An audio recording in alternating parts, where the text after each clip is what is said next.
everybody to learn about this wonderful grant that is provided by the Economic Development Division of the City of Houston's Housing and Community Development Department.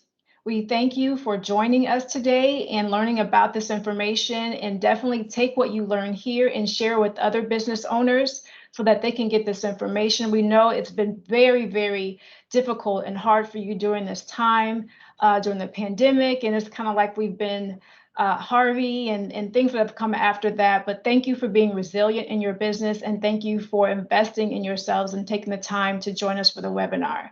So I'd like to introduce our speaker and our presenter, Dr. Paula Pineda, and she's going to share information about this grant. Again, please make sure that if you have any questions, type those in the chat. We'll definitely get those answered for you, and we'll also take questions at the end. And just so everybody can make sure that we can hear everyone, please continue to stay on mute. And again, this is being recorded for everyone who just joined us. So if you do not want your likeness being shared on the recording, please turn off your cameras and use that chat feature. So Paula, I'm going to go ahead and turn it over to you, and you can take it away. Thank you, Dr. PJ. Thank you so much. And really thank you for organizing this for us. We know that you are really out there as an advocate for small business.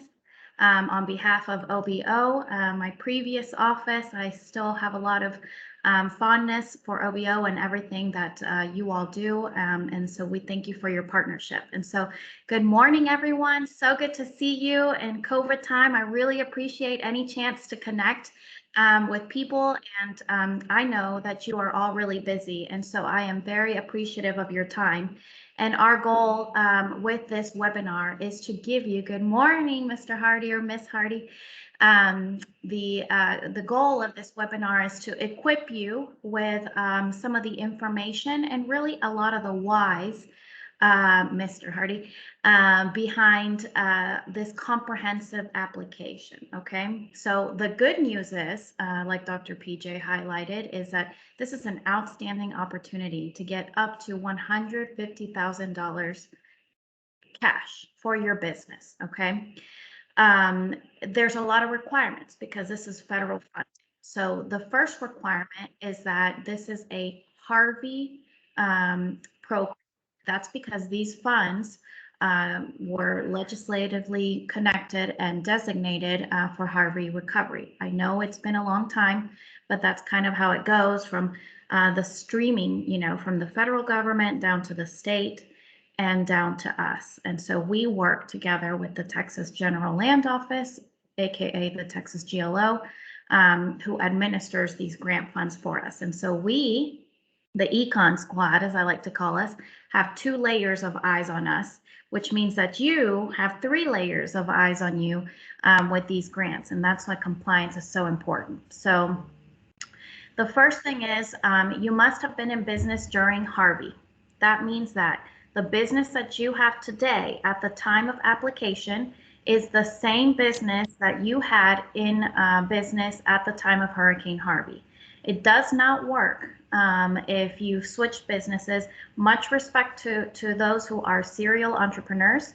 We know that you guys, you know, juggle different ideas and pursue different ideas, but unfortunately for this program and for these funds, we have to establish that type. The second thing is you have to demonstrate that you have had at least $3,000 worth of impact from Hurricane Harvey.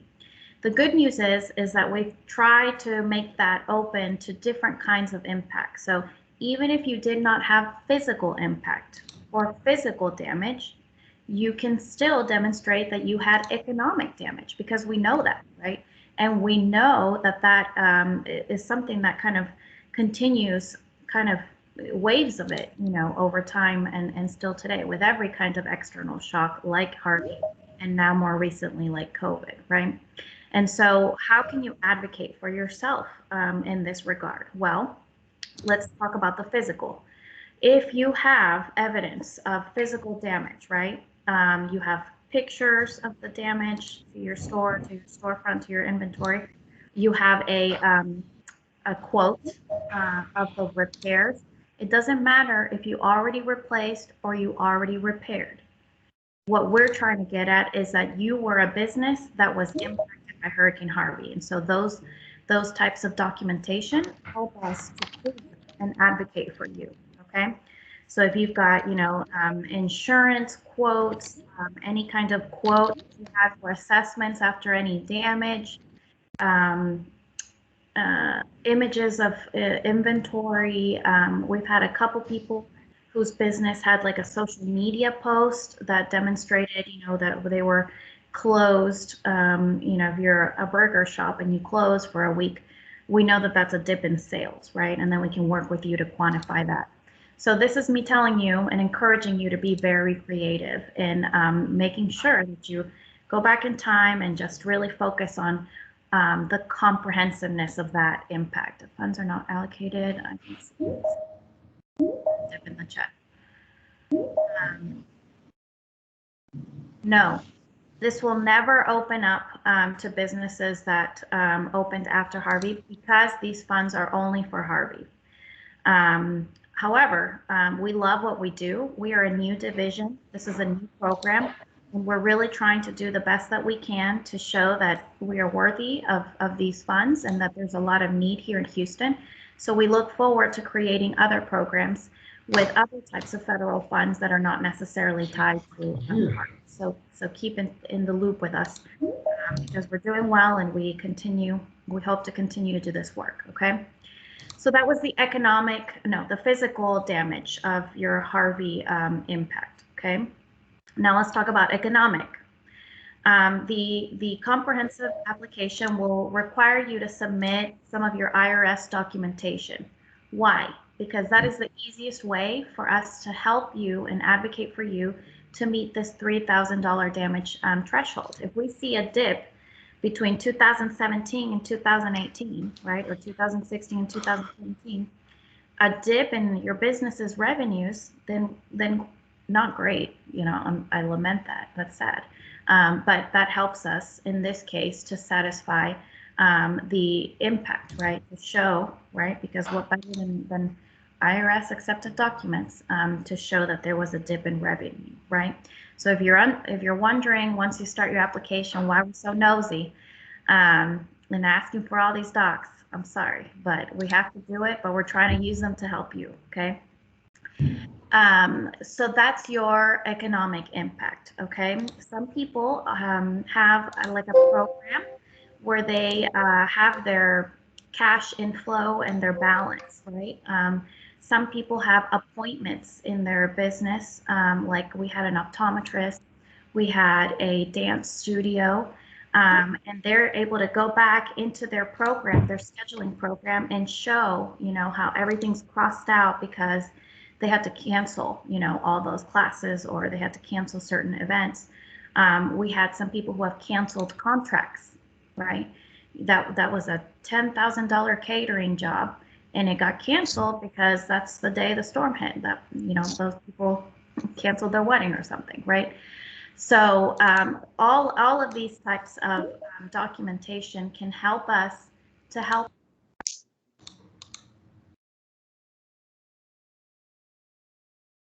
And that's a very important federal concept. It's called tieback, and we have to establish tieback to the storm for you to be able to be helped and to proceed. What else? The next thing is you establish your damage. You need to be obviously a formally established business. You need to have your articles of incorporation or your DBA or something to demonstrate that. You have to be in good standing with the city. So this grant is more for physical businesses versus businesses that provide services in person. No, and any business, any type and industry sector is welcome to apply. So if you don't have a storefront and let's say you operate out of your home, that's fine. We make an analysis there where, if all of your business is conducted from your home, for example, and you can prove that you were without power or, your home was flooded and stuff, then we're able to establish that connection, right? So no, you can definitely apply even if you don't have a physical storefront that's separate, okay? What else was I going to get into? And Dr. Paula, if you want to just go ahead and then I'll read you the questions at the end so that we don't miss the track that you're on, what you're saying. Okay. Are you telling me I'm all over, Dr. PJ? I'm all over, I know. Okay. So I'm going to ignore the chat. Let me just not get distracted. Okay. All right. I X'd myself out of it, but continue with your questions. We'll get to them, and I'll save more time for the end. What else? Okay, so you have your documentation in place that show that you were established in 2017 or before. Business size, okay? So we just recently changed our size requirements. We were really leading this to micro enterprises, which means 5 or less employees, and that's still our priority. But now we're opening that up so that if you're, have 10 employees or 20 employees, you can still apply for this because you're still a small business. You're still in our target. Okay. Now, what counts as an employee? Only W-2s. Okay. If you have a bunch of contractors, 1099s, we don't count those because we know those could be seasonal. We know those can come and go, etc. Okay, so only your formal W-2 employees count for the kind of small business size requirement. Okay, now how do you check yourself if you are 5 or 10 employees or less? You're probably really good. If you're up there, you want to double check with the SBA small business size standards. Which vary depending on the type of business, right? So if you're like an IT business, I think you can have up to, who knows, almost up to 100 employees or something. It's quite large now that we've changed it to the SBA size standard. So most of y'all should be good. That's important as well. Now, when do you need to have been a small business? At the time of applying. So it doesn't matter if you were a small business in 2017 and now you're like a mega corporation. Sorry, right? This all counts at the time of application. So when you enter and create your profile. So where you are now is what we're trying to meet you. Now, what else? There's another very important eligibility criteria, which is called the national objective. And there's 2 pathways. Every single person that gets a grant can only get it if they meet one of these 2 pathways. 1, you're either a low income owner of a micro enterprise. And that's why you'll see that we ask for like income certifications and things like that, not only because HUD asks us to track that, but also so we can calculate if you meet that branch, which means that you are a low income owner, which is calculated using your household income, right? So it includes your kids and it's divided. There's like a HUD threshold for that, okay? And you own a micro enterprise, which means 5 or less employees. Then you're good. The other option is you can create a job and we will give you the money to create a job for a year, okay? We will give you up to almost $50,000 to do so, okay? And if you create a job, then you're good, okay? So you're either a low income, and we'll make this analysis for you, but what the application will ask you is for your income stuff and everything. Okay, and it'll ask you if you're willing to create a job. Okay, now this is for real. You will have to show that you created this position. You will have to show that you made them a W-2 employee, and then you're going to have to submit, their paycheck. Okay, so this is a serious commitment. In fact, it's part of your contract. If you get a grant, that you commit to creating a job. Right. So it's a great opportunity because we know that one of the biggest needs for small businesses to scale up is to hire someone. Some of y'all have big plans, for how you want to grow. And you got to be able to have someone to dump the operations work on so that you can focus on growing, right? And taking it to the next level. So we're really excited for this opportunity for you. And we just want everyone to make sure that you take advantage of this. But we're paying you to create the job, right? Because we know, obviously, if you could have, you would have already.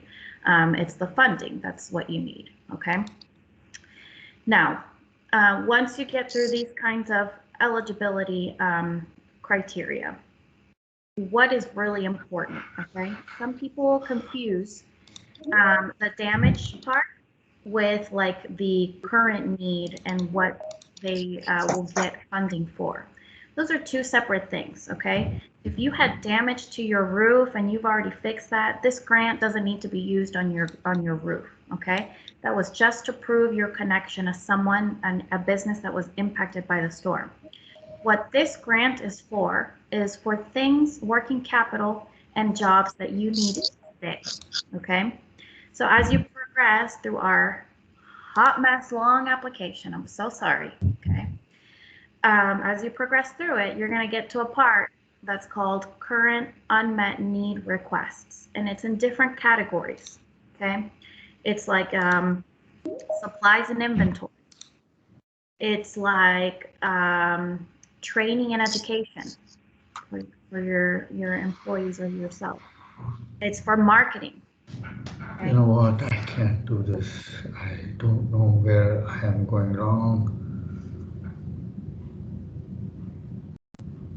I have no idea where I'm going wrong. Sir, if you can put yourself on mute and we'll get your question later. Thank you. Device setting. Okay, so you're gonna have those 7 categories of working capital needs, okay? Now, I want you to be very smart about this, because one thing is, if you get your grant, say you get 100K. Mr. Paresh, you're gonna need to go to the top right on your screen. Next to the red leave button, there's a like a microphone. If you could press that, please. There you go. Well done. So you have to focus, okay? Because what you submit as your need is what we spend a lot of time on this, okay? I have an awesome team. We spend a lot of time analyzing and justifying this need. So let's say you own a cupcake bakery, right? And you're like, yeah, you know, I need like 18,000 sacks of flour and an industrial oven, okay? Well, okay, that makes sense to us, but we're not experts, right? So you're gonna have to submit quotes, right? Like, yes, at Restaurant Depot, they have oven number 1 at like 2,000, oven number 2 at like 2,100, and over here on this online thing, it's at 2,500. Awesome. We work with those quotes to kind of advocate for you to say, this is a reasonable request. So we support this applicant wanting to get an oven, and we average those quotes, right? And establish some limits on how much that we can support for that item, right? Because if you're coming up here and you're talking about, I need an oven for $2 million, like, no, okay? So everything has to be what is called cost reasonable. And that's how we've worked it out so that we can make the cost reasonable analysis tailored to you. Because we know that sometimes you can't order wholesale prices because you're not a huge business or whatever, right? So we've worked really hard to make that cost reasonable analysis that we have to make so that we can make it in a way that's personal to you and your business, okay? Now, what does that mean? It means that if you said you needed your industrial oven and you rank that as your priority number 1 and you get a grant, you're going to get funding for that oven, which means you're going to have to buy that oven, right? And you can't buy that oven for $2 million. You need to buy it within reason, within that limit, so that it's cost reasonable, okay? And once you get your money, then your job is to send us that receipt, right? We are Very vigilant. Why?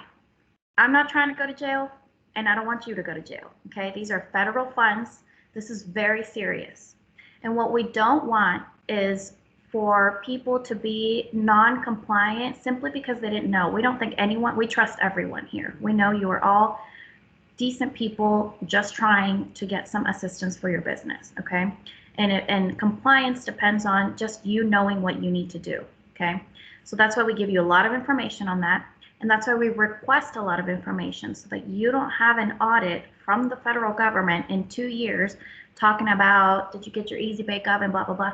You don't have time for that in 2 years. You barely have time for that right now, right? But it's easier to have this conversation now, right? As you're doing it, you just send in your receipts. We're going to collect that for you, and we're going to leave that on the record for you so that you hopefully don't get bothered, okay?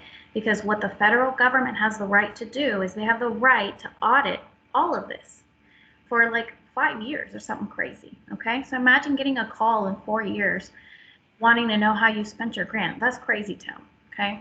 So we really don't want you to have to go through that. So that's why you gotta cooperate with us now, okay?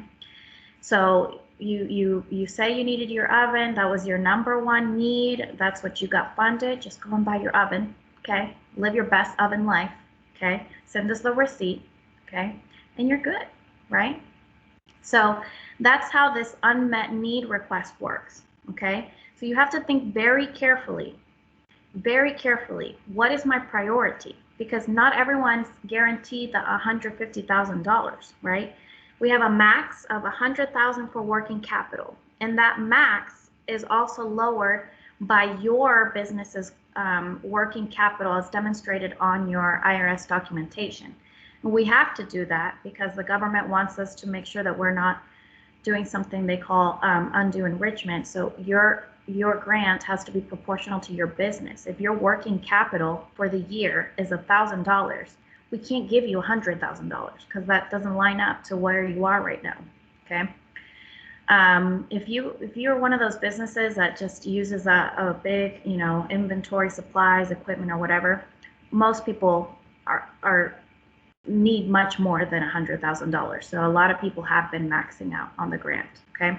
But some people that have been operating in a very small capacity, that's where the limitation comes in. So they get like the full 50K for their job creation, but maybe they can only get 45K or so for the working capital, and that's their total. And that's the reason their total is not at the max 150. But hey, like my mom said when she used to pick up pennies, like, hey, no one gives you a penny, right? So go for it, okay? And think carefully about your expenditures that you intend to make, okay? For marketing, we have a lot of businesses that are really they're being very smart, and they're like, I'm gonna market, like I've never really budgeted to provide marketing for my business, and here's my opportunity. Baby, go get a quote, okay? Go research and find someone that can take you to the next level on social media, on the radio, whatever's best. Take your time and research and get a quote, right? And then you can start to understand what will it take to get a year's worth of Instagram ads or a year's worth of ads in all the local chamber magazines, right? What does that cost? And that way you can make a very informed request, right? Because let's say you've got all these quotes for 15K in marketing for the year, then you're going to get around 15K, right? And you can't later, start talking about, well, I really needed 40K. No, the time for that analysis is now, not after your grant. Because then we have to go back and forth.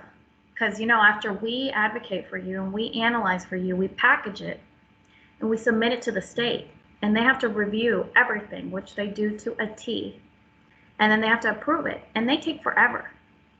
So you just don't want to go back and forth with the state, okay? You want to make up your mind now, and you want to make this request one time. You don't want to go back later, talk about, you know what, I don't need an oven.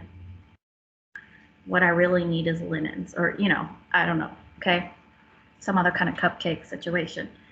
So be careful and think carefully about all that, so that we can all save each other time, because this is already going to take a lot of time on your end, and it takes a lot of time on our end. And we love what we do, right? But, you know, we're tired, okay? So that's your current need requests, okay? And you have to think, if I have a limited amount of working capital bucket, what is my number one thing, right? Because since you're not guaranteed the 100K, you have to think about your priority, so that if you only have, you know, 30K or 50K, well, then what are you going to fund? What are your most pressing needs? You want to get some inventory and supplies for a while, right? Do you want to scale up with that marketing? Okay. So that's the really important thing. Just request something that you really need. You can maximize this opportunity for yourself and your business. Do your research. You know, do your research. And rank your priorities carefully. In the case that you're going to have, I mean, everyone's going to be limited, right? But some more than others on the working capital side of their grant. Okay. What else? Once we advocate for you, we clear everything. Oh, you need to have your taxes paid up with the city. That's another part of the check. Have your taxes paid up with the city, like even like your home ones too. You can also be on a payment plan. That's okay, as long as it's addressed. Okay. When we submit that package on your behalf, okay, and make sure on your application, when it asks you for things like little worksheets, right, submit it, because the GLO will literally stop and send back an application and be like, they're missing their driver's license, or their driver's license is expired, or they forgot to sign this part of the worksheet. And it's like, they already signed in 3 other places. Like, I believe they intended to submit this. No, okay. They need every signature, okay. So just be very through. You guys are all in great time. We're not like running out of funds, you know, next week, okay. Just take your time and be through with this. My staff will be working with you back and forth if anything's missing. They'll call you and everything, of course, but it's just better and easier on everyone if you can be very thorough when you're completing your application. What else? Once you get your grant and you're approved, you get your money in 2 disbursements, and it just drops like magic into your account. It's really cool, because we've had a lot of businesses that are like, we're like, congrats, and they're like, oh, okay, thanks. And I think they don't believe us until their money drops, and then they're like, oh my God, like, it's real, you know. And so it's been really amazing to see them. And so then that part, you know, everything starts to speed up, because you'll get your money, and your job, once you get your first disbursement, is to start spending and showing that you're responsibly spending as agreed upon in every single category. So if you got 20K to spend on supplies, you need to start sending in some receipts on how you're spending this on the agreed upon supplies. If you got job creation funds, you need to show, maybe it might take some time for you to get the right person in, but you have to show, look, I made a job posting and here it is on Indeed. Like, you just have to show, right, that you're moving on this. And that's what will kick in your second disbursement. Okay. And I am really proud to say, of course, we were required to do this second 2 disbursement thing because there's an issue with, you know, trust, right? And, you know, I have mixed thoughts about that, because yes, we see on the news, like, people do crazy stuff with the PPP and then they're going to go to jail for like 30 years, right? So it's not worth it, okay? But another thing is, I just really believe that we cannot make assumptions about the people that we serve, and that most people want to be compliant. They just need to know how, and they need to have an avenue to connect with.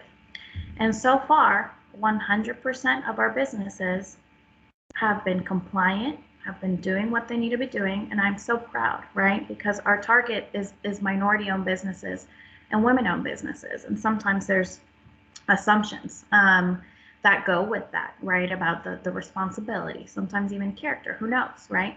So this is a really good opportunity to show that government, can make programming that trusts people to do the right thing and to apply for programs because they need that help, right? And then they're entrusted with public funds and they use them really well.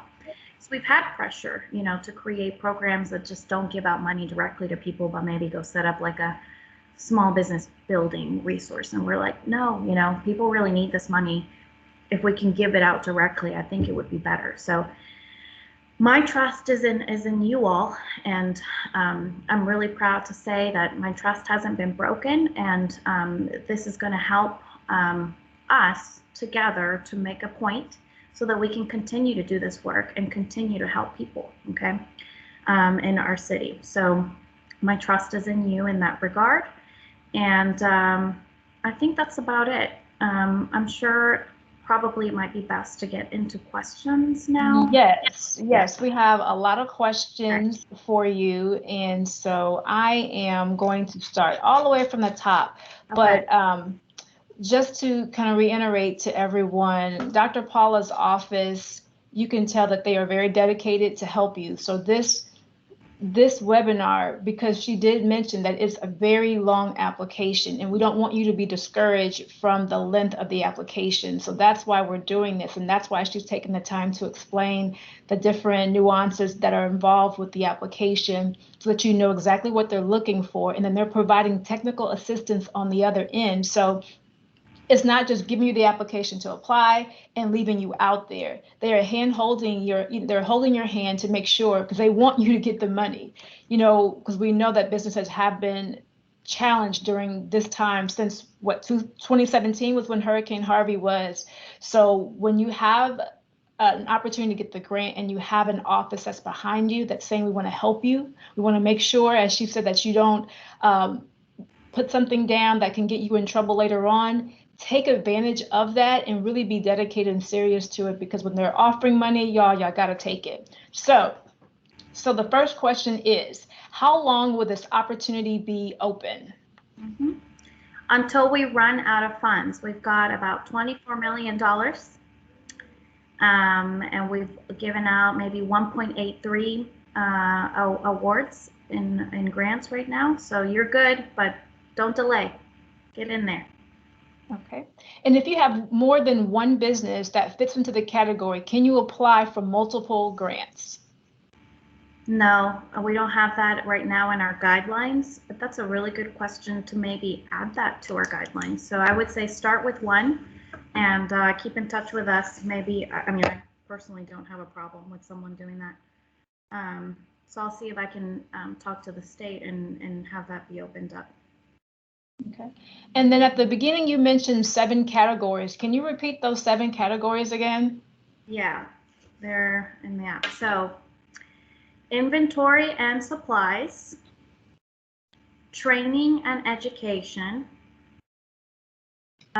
utilities, lease,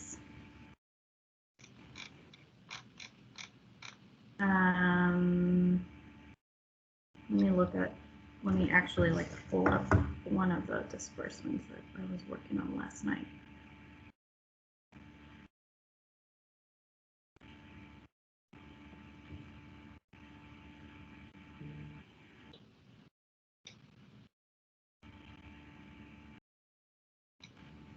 Okay, current staff payroll.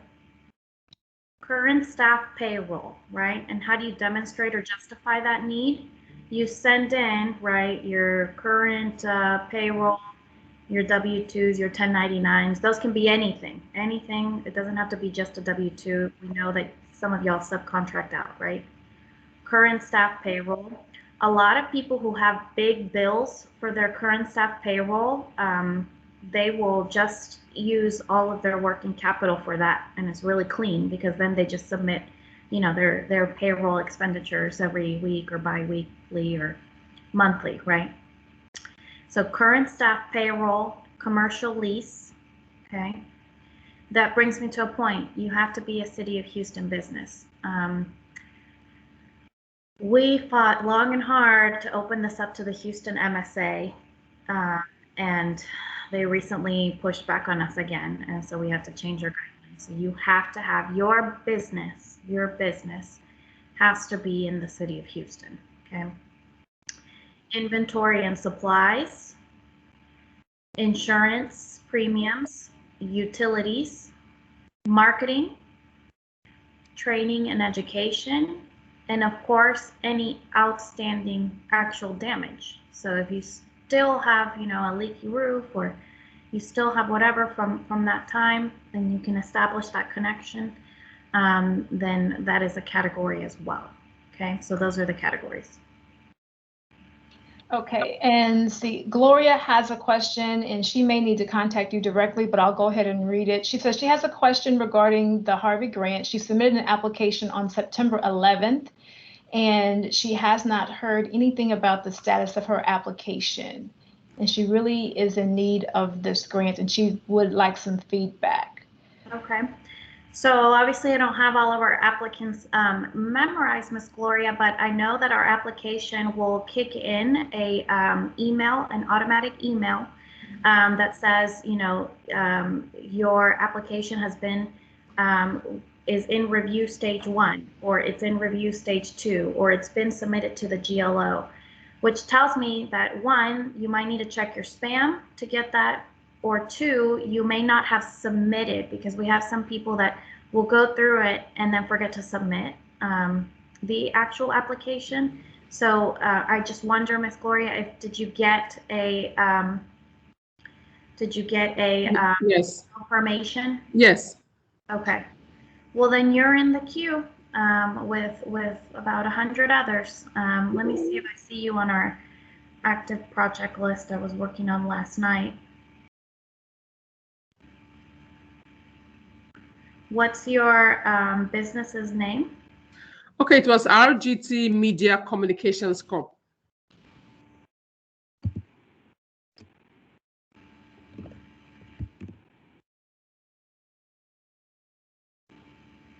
Yeah, I don't see you on our active project list, so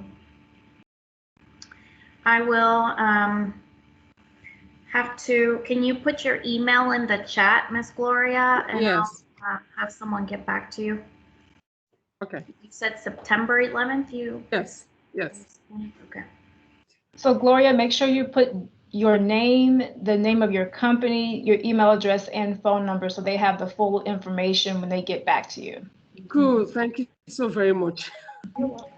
So the next question, and you have answered it, but we did have some people join a little bit later. When did the grant open, and how many have been approved so far? So we opened it, I think like in April or May, where we did like a very soft opening, because one thing we wanted to make sure, based on some of the other GLO grant administered programs in our department, is that we would just get a couple applications, send them into the GLO, make sure that they were approved. Basically, that we designed the program in a way that they would not have people in limbo, because we've had some issues with like our housing programs where applicants have really been kind of tossed back and forth, so we didn't want that. So we did a tiny little soft opening and had our first couple files approved, I think like May, June probably. And now we've had, I think, 24 approved grants. And I think we've submitted maybe 7 more. And we've got quite a few in the pipeline. So to Ms. Gloria's point, you might be one of those in the queue, because each application takes so much analysis on our end.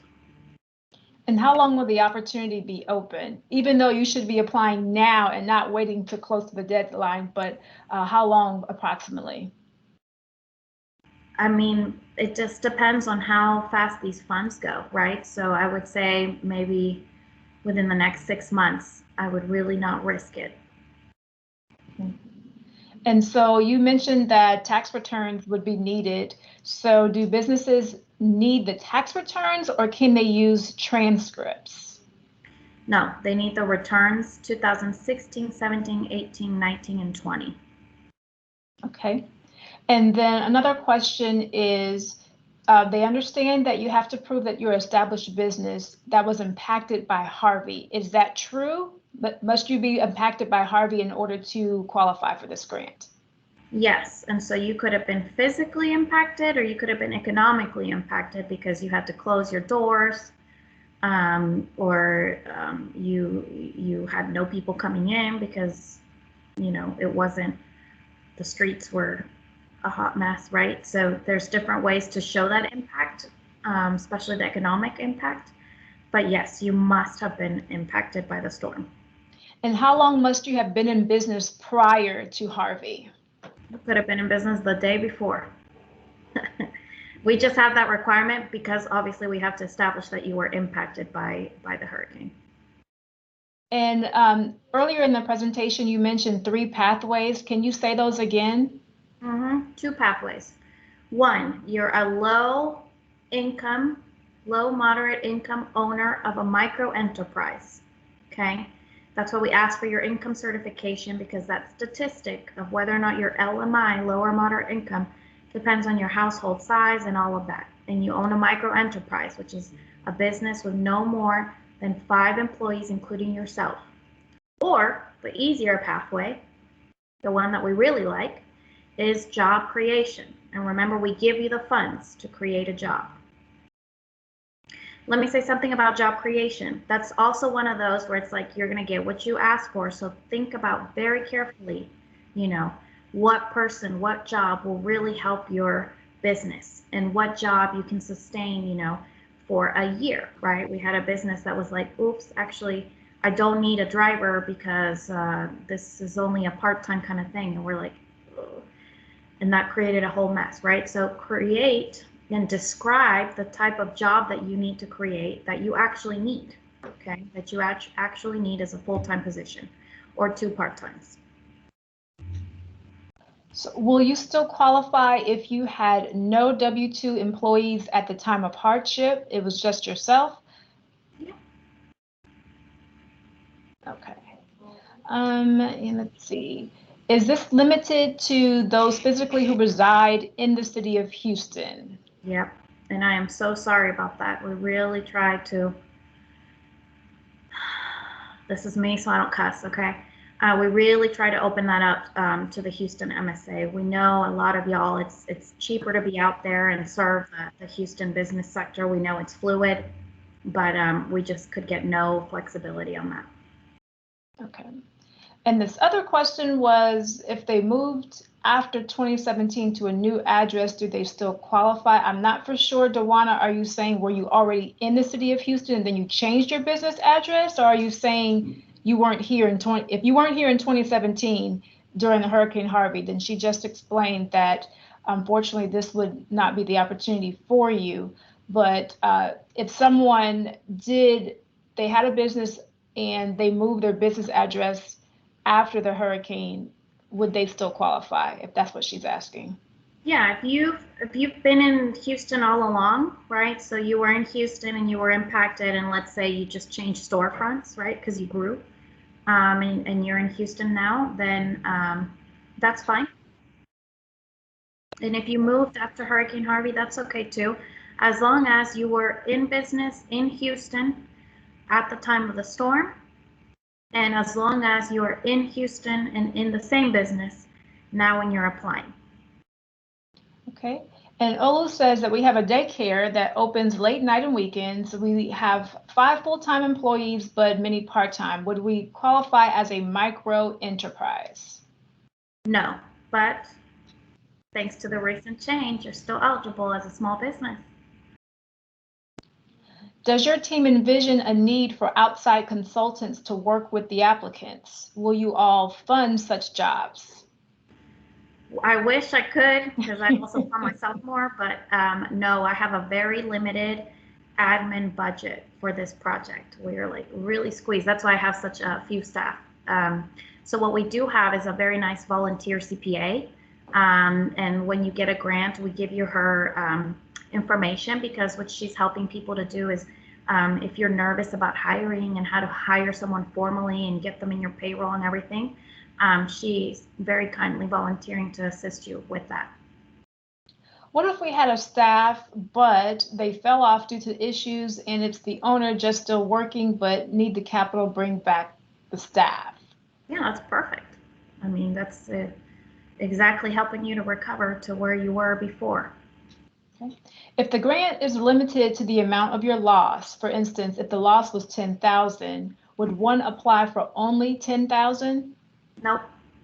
How much you suffered does not have any implication for how much you can get. And we worked really hard and advocated a lot for that because you're in a different place today, okay? The $3,000 is just to show like you were impacted by Hurricane Harvey. Once you check that off, you forget that $3K, you forget your damage, and we just look at where are you today? What is your working capital need today? What about unpaid invoices from Harvey? Like canceled contracts, someone was going to pay you for work and because of Harvey, you never got paid. Smartscaping, do you want to clarify? Hey, how's it going? I didn't realize you guys were on me. Yes, we're a landscaping company, and during Harvey, we were doing, we're based in Houston, but we were doing like Galveston, Matagorda County. We were doing areas around the southeast region of Texas. Harvey wiped all of that out, and we were never compensated as a result. Does that count as a loss or? Yeah, no, that's a great example. And we have a couple businesses that have unfortunate situations like that. What you would have to do is just, have some documentation of, like some people have emails where someone's like, never mind, my wedding's off or whatever, or have some kind of like, this was the contract and this is what we never got paid for. Like just, you have to be able to kind of document that, but we know that that happened, and that's why we are open to receiving that type of situation and counting it as a loss, right? So the value of that contract or that work and how you did get paid. Now, what you can't get is we can't give you the money to like pay yourself that, right? You use that to prove that you were impacted, and then you use your grant to pay for your supplies and inventory or whatever else you need. Okay, perfect. Thank you. You're welcome. And questions about where to apply, you guys can go to recovery.houstontx.gov/HED as in David, P as in Paul to apply. We've answered the question several times. If you were not established, if you just got established now, does not qualify. You will have to have been established before Harvey happened, which was in 2017. Carol says, I got a comment requesting documentation and could not remember applying. Not sure if this is the same program. Well, it's possible that you were applying to multiple programs. I know that my staff is very quick to respond to when something is missing. They'll take a review at your file and they will request that. And my staff, we really respect your time. So if they're asking for something, it's like, we need to have it. It's not just for fun, right? And so please be sure, you will see if it's from us, it'll be from the HEDP team. Let's go ahead and make sure we hit those mute buttons as we drive to our next location so that we can hear the responses that are being given to the questions. And so also, if you all check the chat, someone did put in the link that you can just click on directly to apply. And I'm going through. How can I contact you guys to find out if the grant program, how can they contact? It's Carol again. Is there a contact line or a phone number or email address? So if someone has additional questions to talk to you all offline that they can go directly to? So Ms. Carol, if you're the one who received an email, usually the email will specify exactly what is needed, and there are no exceptions, Ms. Carol. And so what would be best for you is if you reply to that email from the email that it came to you from, right? That's our program email. And you say, here's attached is my documentation that you requested. And if you can't provide it, you need to provide in writing an explanation why. And then another question is, what are the impacted date ranges? It doesn't matter if you were impacted, you know, that day of or for like a month after. We know a lot of people, like we've had people that had their like appointments canceled for like a whole month after, or, you know, some people just close their doors like 2 days. Like it varies, right? So we don't have any requirements on that. What if you what if you made little to no revenue, though you were started prior to Hurricane Harvey? Would you still qualify? Yeah, whether you make a lot or too little is of no consequence to us. We encourage everyone to apply. The only thing is that if you're not making a lot, that means your working capital might be limited, right? If your IRS documentation shows that you're, you know, bringing in $1,000 a year, then you might get, you know, $50K to create a job, and then you might get like $1K for inventory, right? So that's some of that proportionality, but you are more than welcome, and we really encourage you to apply, especially because creating a job can help you to expand your business. So when we talk about business, if someone has a DBA, does that qualify as well? Yep. And how is the grant amount determined per application? So there's a cap of, there's 2 buckets. One is your working capital bucket, and that is capped at $100,000. And it's also capped by your own business's working capital, which is taken from your tax stocks, right? So a lot of people, their inventory and everything is already like over 100,000. So that cap doesn't really do anything for them. But if you're a very tiny business and you're only bringing in, you know, $2K a year and your expenses are only $500K a year, then that's where that part's going to be capped. But your job creation funds are not. You still have access to that amount, which is up to, you have to create a job that has a salary of up to $44,000 a year. And we give you that funding, plus we add a little bit there to pay the payroll taxes that are required for that position. Okay. And then I'll ask this question, this will be the last time, because we have several questions. So when you talk about that this is available for City of Houston, can you clarify that either their business has to be to service City of Houston, or does the owner have to live in City of Houston? And then also, explain the parameters of City of Houston, because you may be in Houston, but you're not in the City of Houston limits, but you're in Harris County. So can you kind of clarify the actual service area? Yeah, so the first thing is, this is all your business. So if you have a home in Sugar Land, but you have a restaurant or a real estate firm with an office inside Houston, you are good to go, okay? If you run your business from your home, then your home is your storefront and it has to be in the City of Houston. The City of Houston limits, we have like a map that we've generated it with our GIS team, because yes, there's some areas, I think like some area neighborhoods in Missouri City that count as City of Houston, and some technicalities like that. So I couldn't tell you like your specific address and delineate that for you.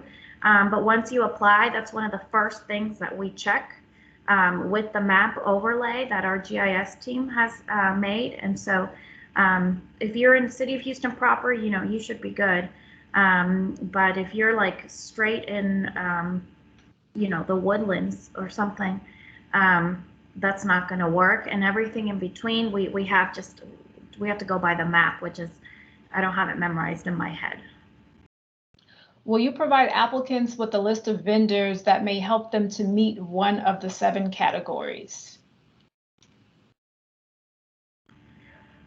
So we don't have a list of vendors, and I'm not sure what this question means, but if this question means that you want to be very intentional with how you use your funds, and for example, I'm all for promoting businesses of color and owned by women. And let's say you're going to get marketing funds and you want to work with people that are of color and that are and or owned by women, etc., aka disenfranchised businesses, okay?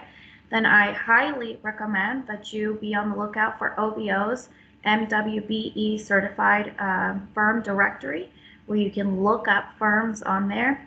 What we're not going to do is tell you who to work with and all of that. One, because we don't have enough knowledge to make those recommendations and stuff. But yeah, I hope that what this means is that you're being very intentional. But we have no preferred vendors. We just highly encourage very intentional contracting and hiring. Okay. Then we have some other questions, and she's answered it.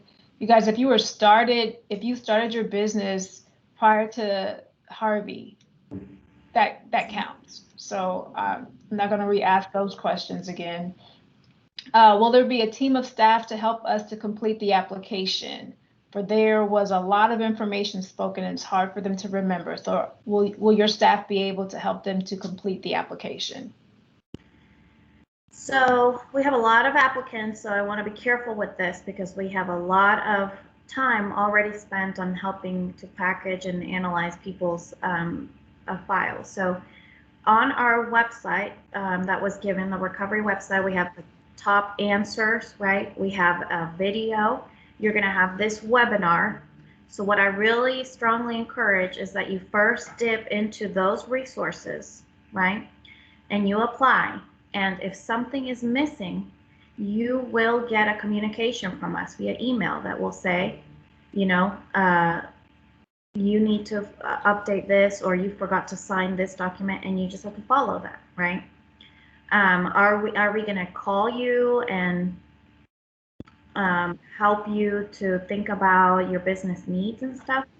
I mean, I can't promise yes, because every day is a web and flow of work, just you know, working on the ongoing work. So we don't have, like, you know, office hours right now for this, but yeah, we'll be in touch with you if like something is missing, and if you don't understand, you know, you can provide your number and we'll call you and we'll work with you in that capacity.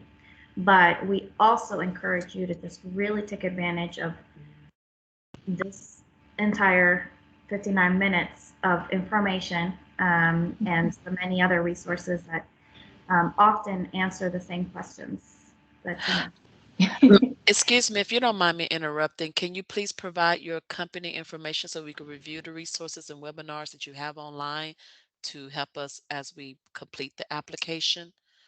I don't know if that, thank you. So just go to recovery.houstontx.gov/. HEDP. Yes, and it's the same website that's been shared in the chat a couple times. How will you determine companies' working capital? That's using IRS documentation based on, you know, like your claims for different things, inventory. The team does that, but basically it's what you claim and what you declare as your working capital throughout the year. Okay. Your expenses, right, that are on there.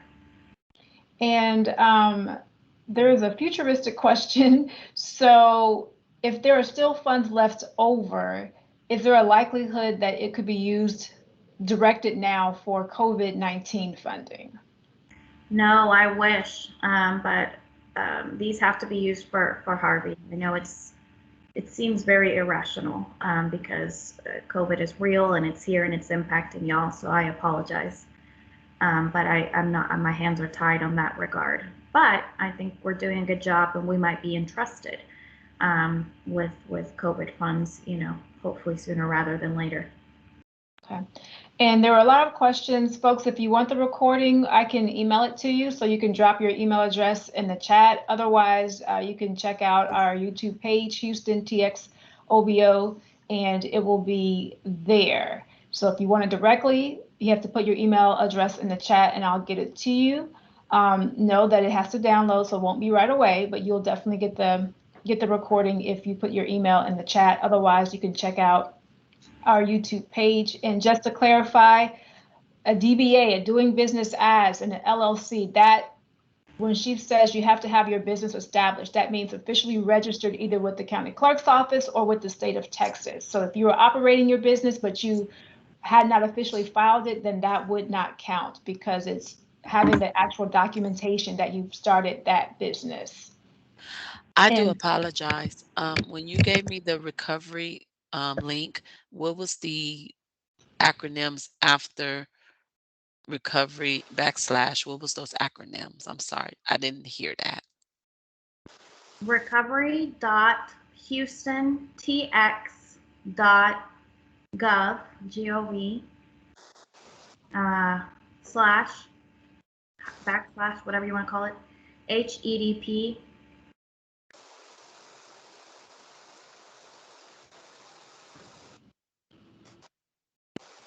And so that concludes our questions. Dr. Paula, do you have anything to add before we close out?